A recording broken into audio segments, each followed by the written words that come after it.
अस्सलाम वालेकुम my YouTube family.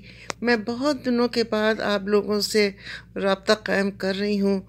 मैं ख़ुद अपने कुछ दिनों से मैं अपनी तबीयत की ख़राबी में मशगूल थी, क्योंकि वॉइस की वजह से मेरे थ्रोट की प्रॉब्लम कंटिन्यूस चल रही है, जिसके लिए मुझे डॉक्टरों ने ऑपरेशन के लिए भी कहा है कि टॉन्सिल्स का ऑपरेशन किया जाएगा।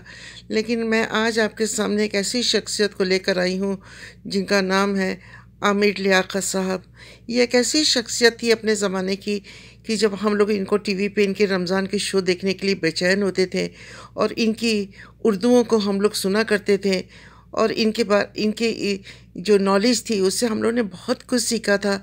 लेकिन ज़िंदगी और इंसान का किरदार एक ऐसी चीज़ होती है कि हम लोग कब किसके बारे में क्या बोलते हैं, क्या कहते हैं, कुछ पता नहीं चलता। जो शख्स एक ज़माने में आइडियल था, लोगों का आइडियल था, उनकी फ़र्स्ट 5 के तलाक़ के बाद फिर उनकी सेकंड शादी उन्होंने किया, लेकिन कुछ ऐसे घरेलू प्रॉब्लम हुई जिसकी वजह से सेकंड वाइफ को भी इन्होंने जो है वो खुला उसने मांगा और इनको काफ़ी पैसा देकर।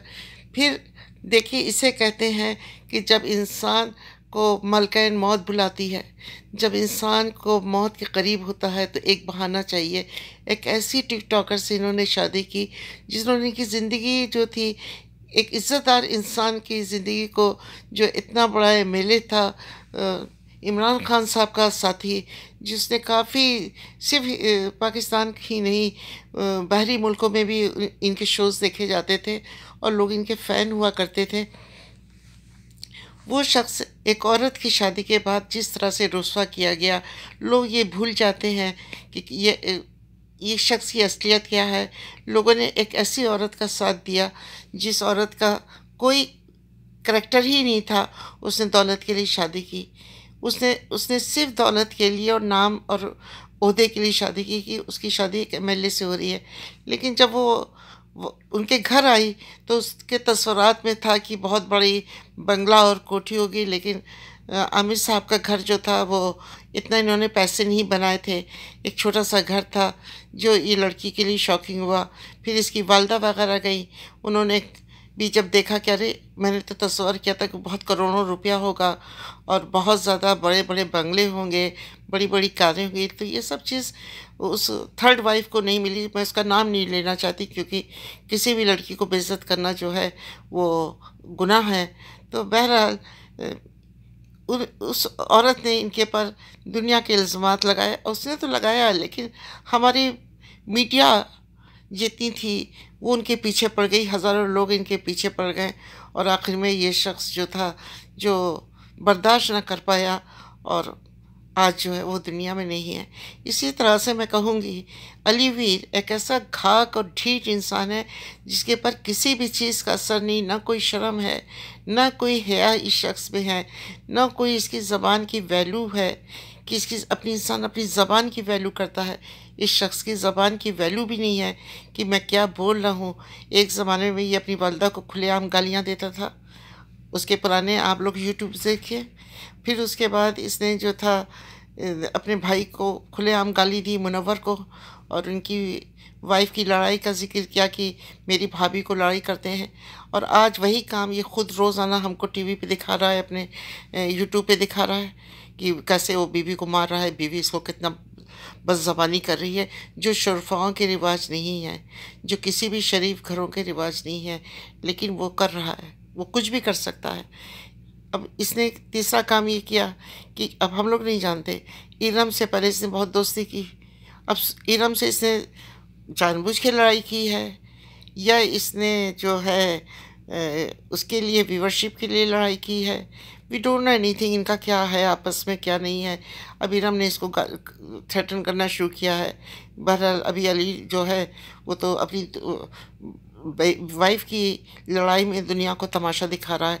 इसको देखा देखी पाक वाले सीरीज़ वाले की अपनी वाइफ का वही मारपीट दिखा रहे हैं। तो ये लोग क्या करैक्टर दिखाना चाह रहे हैं, कंट्री को क्या ये पेश करना चाह रहे हैं दुनिया के सामने, इनकी क्या ये कहना चाह रहे हैं यूट्यूब के ज़रिए, जो समझ में नहीं आ रहा है कि आप क्या मैसेज देना चाह रहे हैं। यूट्यूब पे कि किस तरह से आपकी लाइफस्टाइल है, आपके विलेज में कैसे रहा जाता है, कैसे बीवी जो है हुमैरा बदज़बानी करती है अपने शौहर को कि जाके खाना पकाओ। कौन सी औरत अपनी बीवी को कहती जाके कपड़े धो, तेरा हाथ टूट रहा है, तेरे कीड़े हैं, तू जाके अपना खाना बना। जिस तरह के अल्फाज, जिस तरह का ये खेल हो रहा है, नहायत शर्मनाक है, बेहद शर्मनाक है। और मैं तो किसी भी तरह से इनका सपोर्ट नहीं करूँगी। ये कुछ लोग अलीवीर को सपोर्ट भी कर रहे हैं या इरम के अगेंस्ट। मैं तो कहूँगी इरम, अली, उज़्मा पी, ये सब जो हैं ये एक ड्रामे के पार्ट हैं और धीरे धीरे ये ड्रामा सामने आएगा सबके। हम लोग जो हैं व्यूवर्स हैं, देख रहे हैं इनको, लेकिन हम तो देखते भी नहीं हैं कमेंट्स वगैरह। तो जो हमारे अपने यूट्यूबर्स हैं जिनके हम लोग फ़ैन हैं, उनको जब देखते हैं उनके कमेंट से पता चलता है कि इनके क्या हो रहा है। बहरहाल यही कहूँगी कि अभी भी वक्त है, सही रास्ते पे आ जाएं, सही रास्ता दिखाएं, इस्लाम और मुस्लिम्स को एक रिस्पेक्टफुल फैमिली की तरह से दुनिया के सामने पेश करें कि हमारा कल्चर क्या है, हमारे हेरिटेज क्या हैं, हमारे क्या क्या दायरे हैं, हम अपनी औरतों को कैसे रखते हैं, औरतें अपने शौहर को कैसे इज़्ज़त देती हैं।